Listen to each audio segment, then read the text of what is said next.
Halo, berjumpa kembali bersama Pak Sabto Channel. Pada kali ini Pak Sabto akan bercerita tentang dongeng si kancil part yang kelima, ya, part yang kelima dengan judul Mencari Keadilan.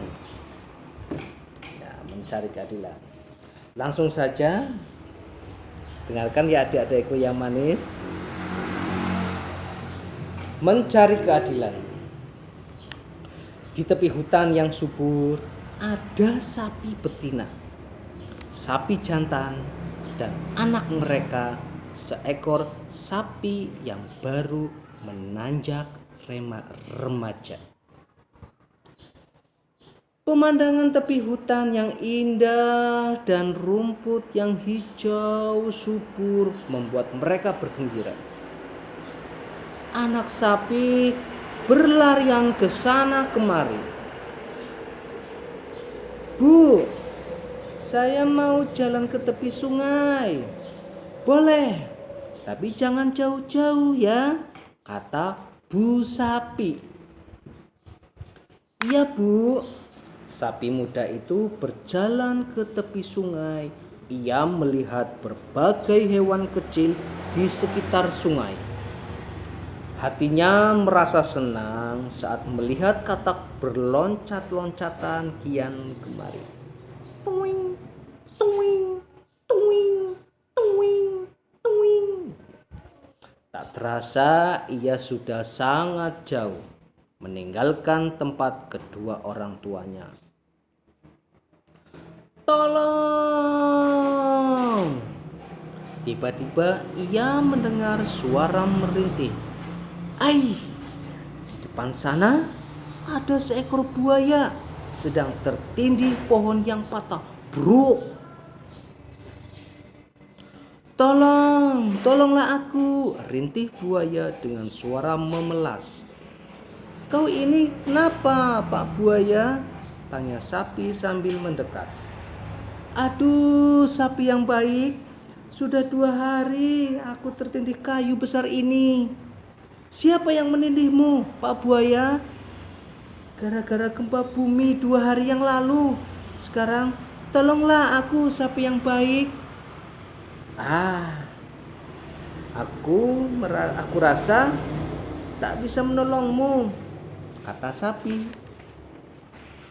Loh, kenapa kau? Pasti kuat mendorong kayu yang menindihku ini. Kenapa? Sapi teringat akan pesan ibunya bahwa bangsa buaya tidak bisa dipercaya. Mereka licik sekali, suka makan daging hewan lainnya.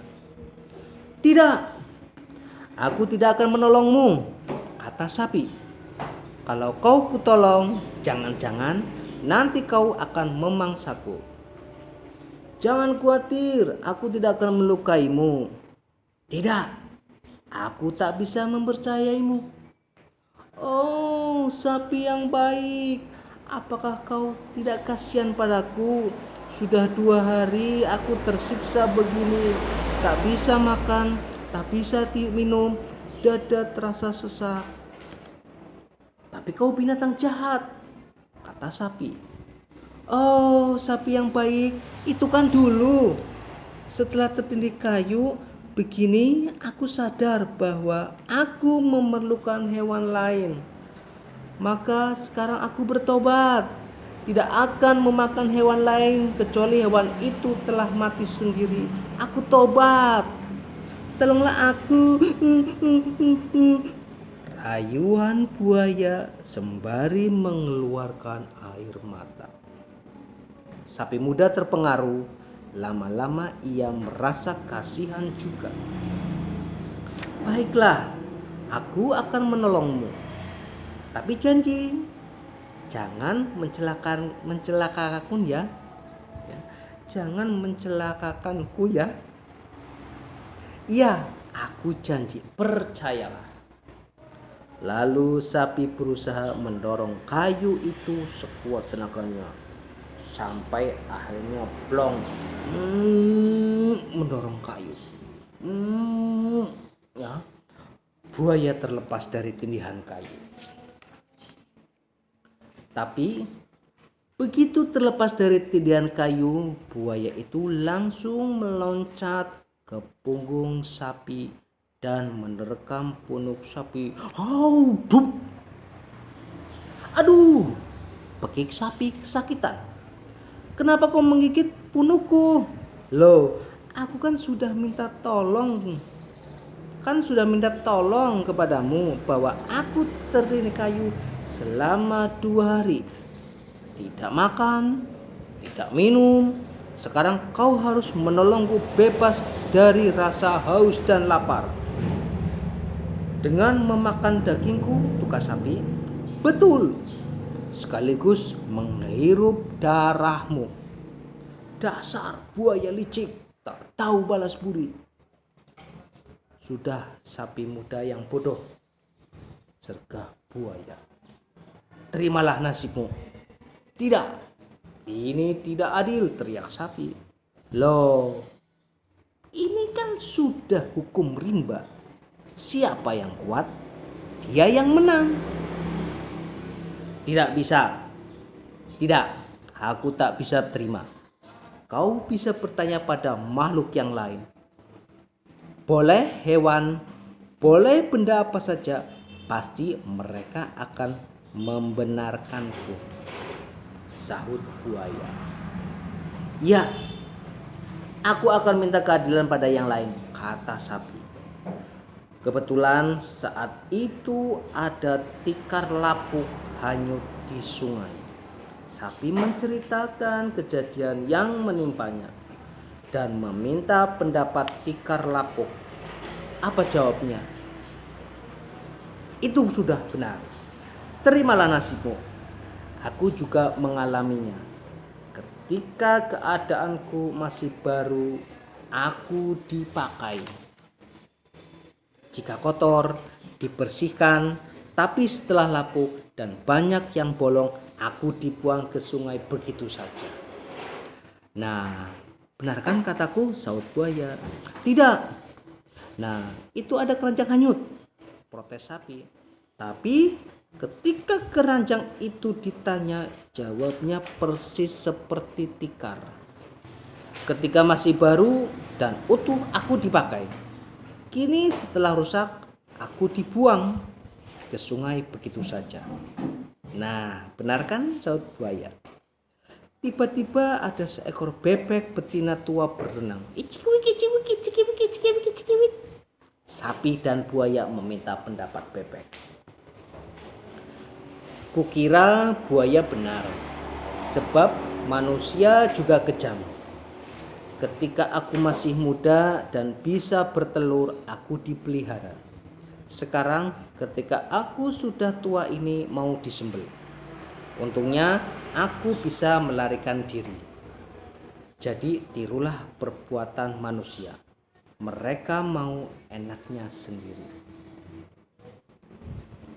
Ho. Mau mengadu kemana lagi kau sapi? Saat itu kebetulan kancil lewat di depan buaya dan sapi. Kali ini buaya yang meminta pendapat kancil. Ia yakin kancil juga akan membenarkan pendiriannya.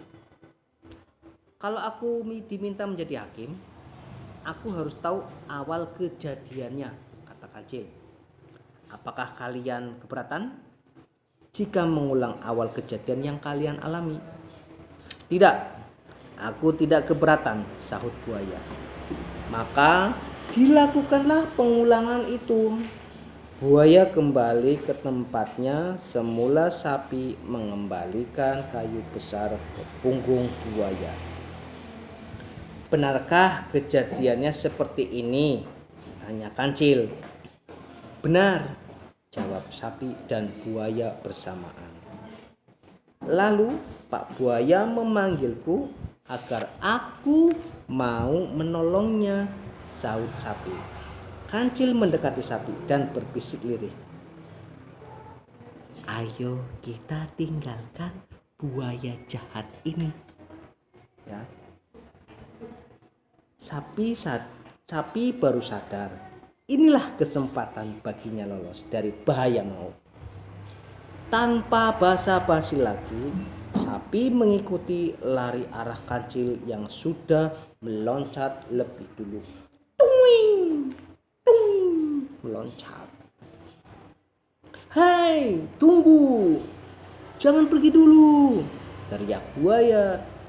Tapi sapi dan kancil tak menghiraukannya.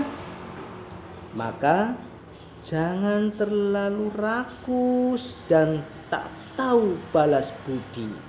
Akibatnya bisa celaka sendiri.